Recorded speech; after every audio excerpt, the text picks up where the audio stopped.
Jat film देखने जाएं तो ऐसे लगता है जैसे कि एक जातिवादी फिल्म है या किसी खास जाति के ऊपर बनाई गई है।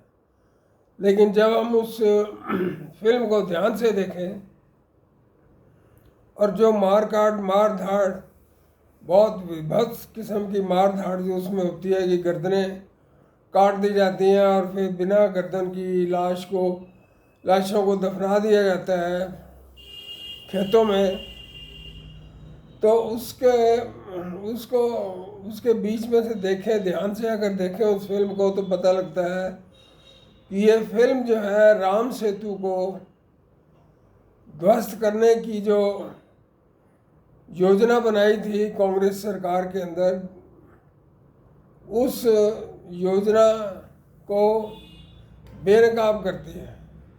राम सेतु को ये कांग्रेस सरकार इसलिए ध्वस्त करना चाहती थी क्योंकि समुद्री किनारे पर आंध्र प्रदेश और तमिलनाडु के समुद्र किनारे के ऊपर जो है वो बहुत ही हजारों टन लाखों टन जो थोरियम है वो पाया गया था और इसीलिए विदेशी कंपनियां उस थोरियम को चुराना चाहती थी और इसके लिए उन्होंने एक कंपनी के साथ करार किया था।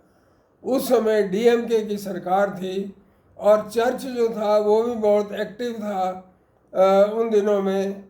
जो एक न्यूक्लियर पावर प्लांट बन रहा था या बना हुआ था तमिलनाडु में, तो उस पावर प्लांट के भी वो खिलाफ थे। वो न्यूक्लियर पावर प्लांट था।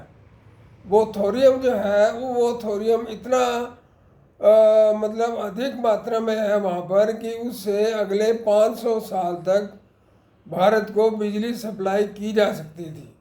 लेकिन विदेशी कंपनियाँ इस थोरियम को चुराना चाहती थी और एक मुद्दा चला था राम सेतु को बचाने का। तो उसमें मैंने भी भाग लिया था। स्वर्गीय श्री BL शर्मा प्रेम जी के नेतृत्व में मैं रामलीला मैदान में जो थे गए थे, वहाँ पर 3 दिन का प्रोग्राम हुआ था। 3 दिन का विरोध प्रोग्राम हुआ था जिसमें राम सेतु को बचाने के लिए संघर्ष किया गया और आखिरकार उस राम सेतु को बचाया जा सका, बचा भी लिया गया। लेकिन जो षड्यंत्र है वो अब सामने आया है।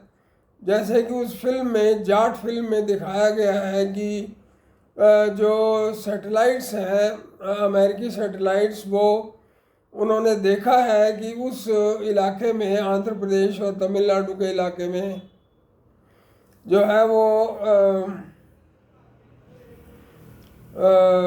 जो है थोरियम पाया गया है। वो थोरियम पाया गया है जिससे कि वो यूरेनियम निकलता है और यूरेनियम से वो मतलब और कई काम होते हैं, जैसे कि एटम बम वगैरह बनाया जा सकता है।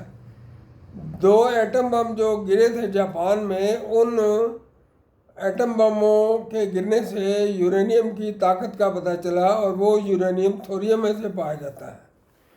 तो इसी तरह से अब पीछे जो जम्मू कश्मीर में भी कुछ रेयर अर्थ्स मिले थे, तो जो अमेरिका की एम्बेसडर एक डिप्लोमेट है, वो जट से वहाँ के चीफ मिनिस्टर उमर अब्दुल्ला को मिलने चली गई थी। ये षड्यंत्र करके भारत की जो रेयर अर्थ्स हैं उनको चुराना चाहते हैं। जैसे कि ट्रंप ने ज़ेलेंस्की को कहा था कि अपनी रेयर अर्थ्स जो है, जो मटेरियल है, वो हमें दे दीजिए। यानी दुनिया के किसी भी भाग में जो रेयर अर्थ्स हैं, जो यूरेनियम का स्रोत है, उसको ये हथियाने में लगे रहते हैं क्योंकि एटम बम बनाते रहते हैं। एटम बम बनाने में इनको मदद मिलती है और एटम बम से दुनिया की महाशक्ति बनना चाहते हैं। तो ये अच्छा हुआ कि वो जो है राम सेतु का मुद्दा उठा और हमने उसको रोक दिया। डीएमके की जो सरकार थी, गद्दार डीएमके पार्टी, वो भी उनके साथ मिली हुई थी, फॉरेन कंपनियों के साथ मिली हुई थी और उनको फ़ायदा पहुंचा रही थी कि उसकी सरकार थी। और उसके बाद ये आंध्र प्रदेश का बंटवारा हो गया, तेलंगाना और आंध्र प्रदेश अलग अलग बन गए। जो आजकल का आंध्र प्रदेश है उसमें ईसाइयत जो है बहुत हावी हो रही है और हो सकता है कि आगे चल के ये लोग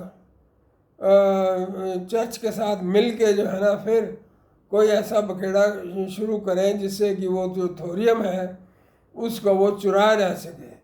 ये जो सरकारें हैं इन स्टेट्स में, तमिलनाडु और आंध्र प्रदेश में, ये राष्ट्रवादी सरकारें होनी चाहिए, तभी वो थोरियम बच सकता है, तभी वो हमारी जो संपत्ति है वो बच सकती है, संपदा है वो बच सकती है। नहीं तो बहुत मुश्किल हो जाएगा। आने वाले चुनाव में डीएमके को हराना बहुत ज़रूरी है, ये राष्ट्रहित में है। धन्यवाद।